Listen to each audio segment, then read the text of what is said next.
Right, so the Privileges Committee report has been published this morning, all 108 pages of it, in excess of 30,000 words, which is a very long-worded way of saying Boris Johnson misled Parliament.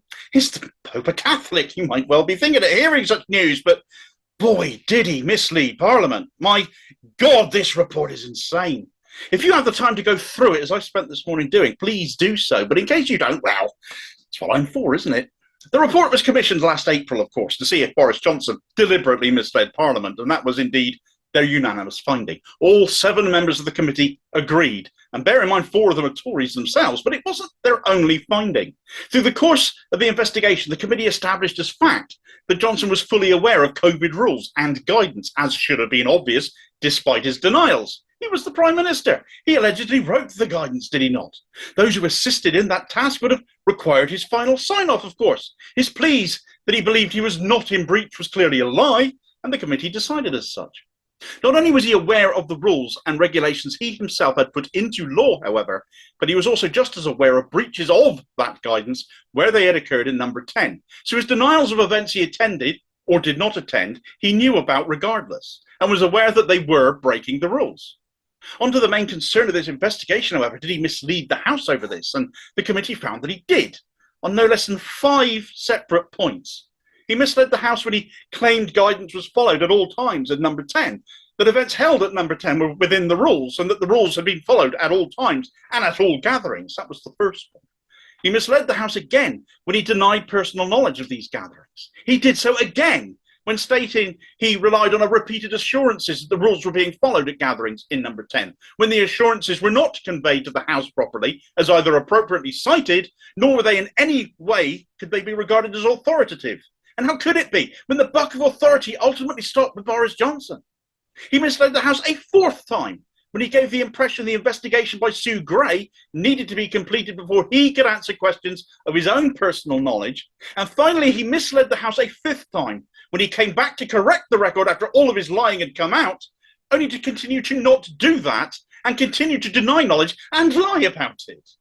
And lastly, the committee also found that Johnson had made several gutless excuses to justify his behaviour, offering unsustainable interpretations. That's a nice way of saying lies, isn't it? Unsustainable interpretations of the rules and guidance, along with legally impermissible reasons to justify gatherings in number 10. He lied his weaselly black guts out, tried to pretend it was all fine, and when that failed, along with misleading the House of Commons about it all, he then tried to hide behind bogus aspects of the law to try and protect himself. The more you lie, the more you come unstuck. It's what we teach our kids when they're little, when they go through that lying phase they all do. It seems Johnson didn't get that lesson or just never grew out of it. And this is a masterclass in that happening, reported for all to see. When the reports came out that Johnson had read his advance copy of this inquiry report and allegedly said, "I'm fecked," not actually saying that particular word, of course, but one very, very similar to it, resigning the same day, in fact, as he did, you can kind of imagine with that list presented to him, he clearly couldn't see a way out. But as much as this was what we believed the remit of this investigation was about, there's even more that got added in as new information came to light, expanding the remit of the investigation somewhat. And all that I've just covered was just scratching the surface, because Johnson went on to breach the rules again just last week. On the 9th of June, the day after the committee had sent Johnson their provisional conclusions, and clearly sensing the end was near, he decided to make a public statement criticising the committee itself before they'd officially finished their investigation, thus breaching the confidentiality rules in place necessary for the committee to go about its work safely and securely. He blasted out, "There's a witch hunt underway to take revenge for Brexit and ultimately reverse the 2016 referendum result." So none of it is about partying, in fact, according to him. He's innocent of that, of course. Not. But really, it's Brexit they're after. Reverse it all. It's a kangaroo court to undo that and all of that guff. It was a move straight out of Donald Trump's playbook, and arguably could have put the committee members in danger themselves if perceived to be committing a stitch-up, as Johnson was desperate to paint all of this as, and the timing of it, with the investigation still ongoing, meant the committee couldn't publicly respond to rebut Johnson's mouthing off either. This last-minute event compounded the committee's findings against Johnson still further. The facts of the matter, evidence gathered against Johnson, showed he knew the rules and guidance because he stood at a lectern every day at the height of the pandemic reminding us what they were, along with his two chief scientists. That has always been a pathetic line, and one much of the public, save the swivel-eyed fan base, could see. However, proving Johnson's knowledge of certain events in number 10, evidencing them in this report, is just item after item of examples of Johnson knowing about and attending several events and knowing about the behind-the-scenes organisation thereof, that he knew was in breach of the rules over. Remember, he stood up in Parliament and said at one point he knew of no events. Detailed investigations into no less than 7 events are gone into as part of this investigation, roughly a quarter of the length of the report in its totality.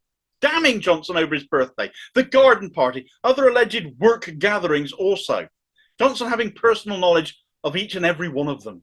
It's somewhat ironic that the next 20-odd pages of the report cover Johnson making excuses for all of that, plus his excuses for misleading the House. He really can't whine.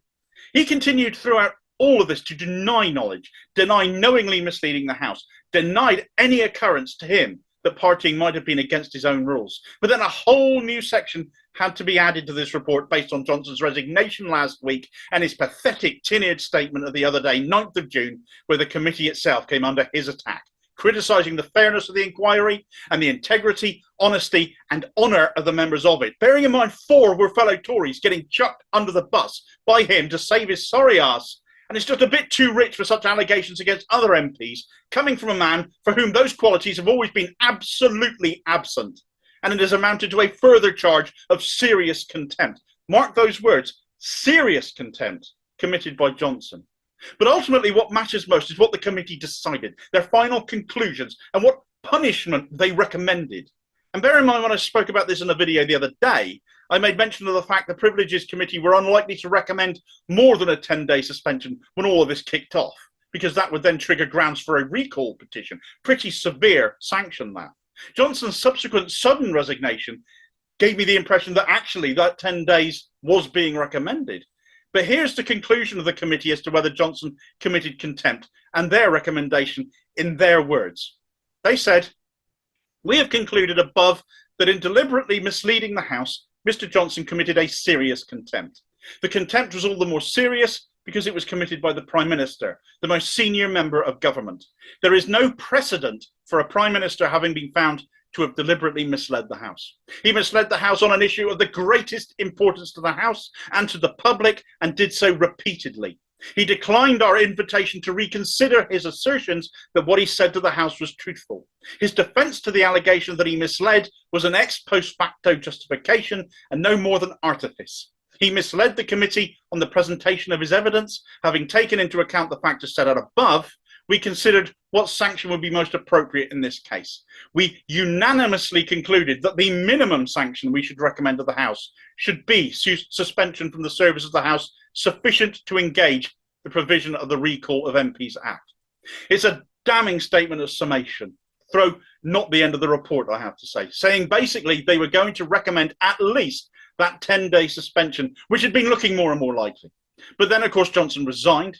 No suspension can now be applied, of course. But then the committee took into account Johnson's breach of confidentiality of the ongoing inquiry anyway, when drawing up their recommendation for the sanction that they would have applied. The punishment they planned to mete out if Johnson hadn't taken the coward's way out and slithered under his rock. And that read, "Although Mr. Johnson's resignation as an MP renders it impossible for a sanction of suspension to be imposed, we draw attention to the fact that before the events of Friday, 9th of June, we had provisionally agreed to recommend a suspension long enough to engage the provisions of the Recall of MPs Act.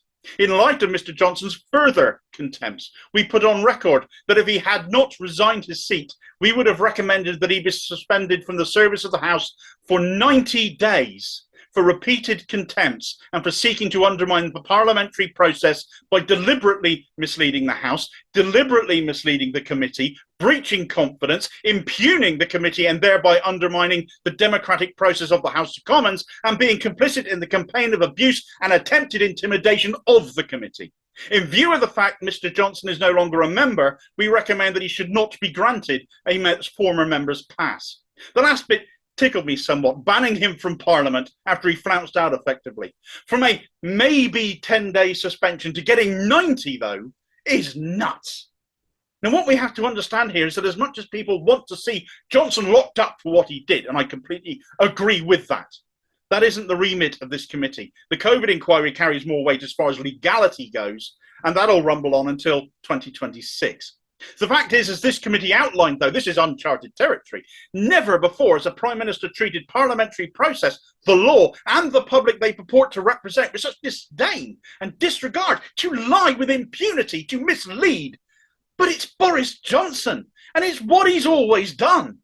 He was never fit to be Prime Minister, yet the media ensured that is exactly what happened, damning a guy whose biggest crime is to grow the odd offensively shaped vegetable and boil up the odd pot of jam in favour of a guy they knew full well was a liability and a liar, since as a former journalist, Johnson was one of them, and they knew him better than anybody. The status quo had to be preserved, though, and Johnson, as the larger-than-life character, was what they needed to see off socialism again for another decade or two, however long it will be now. What are the Tories now, though? We know the animosity between Johnson and Sunak has grown. That honours list of Johnson's looks even more incredulous and impossible to put up with than ever now. And Sunak should, on the basis of this unprecedented finding, be perfectly entitled to take the unprecedented action of cancelling those honours. Johnson is an utter disgrace. Why make life peers of people he recommended?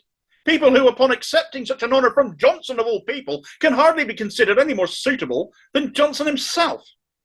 There's another aspect to all of this as well, though. By resigning as he did, Johnson knew he was escaping censure. He would go out on his own terms. How dare the little people on the committee punish him of all people? But that doesn't mean he doesn't plan on standing again elsewhere and trying to get back into Parliament.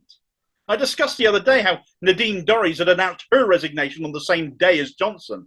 And then another loyalist, Nigel Adams, resigned too. But now it turns out Dorries hasn't actually formally resigned. I figured Johnson might have had a tilt at her safe seat, but news is Tory candidates are being warned off applying to stand in Henley in Oxfordshire, where the MP there, John Howell, is standing down. Now, Johnson was Howell's predecessor in that seat, and it seems Johnson now might want it back. Before this report came out, I'd have said Sunak wouldn't dare take the authoritarian approach of taking such a decision out of the hands of local Conservative members, doing what Starmer repeatedly does. But now he would be, I think, entirely justified in blocking Johnson's candidacy anywhere. If Sunak allows Johnson any route back to Parliament after having misled the House and committed serious contempt whilst in the office of Prime Minister, he's a bigger weakling than I ever thought, because Johnson is not fit to represent anyone anywhere in Parliament ever again. But as Sunak got the balls to block Johnson and his continued ardent supporters on the backbenches, and no doubt his local supporters in Henley as well, who still love him apparently, well, I guess we'll have to see. Meanwhile, after you've liked, shared and subscribed to the channel, always here to hold the red and blue Tories to account for their rancid actions. They're paid far too much to keep getting away with it after all. Check out my video recommendation here covering Johnson's uncustomary openness with that COVID inquiry, showing more of the issues between Johnson and Sunak, and I'll catch you on the next vid. Cheers, folks.